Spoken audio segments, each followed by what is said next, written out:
Marami na naman ngayon nakakainit. Bungay pa din ako, guys. Alam mo ba? Hindi na tumutubo yung ngipin ko sa taas. Pero masaya naman ako kasi marami na naman nakakainit.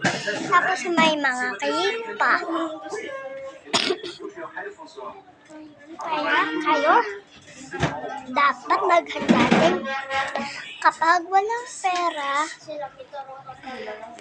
pero kapag hindi pa yun sa inyo, mag-ipon na kayo para makabili kayo ng mga pagkain nyo. Okay ba? Para lahat tayo may mga pagkain. Huwag makalimutan mag-subscribe. Bye!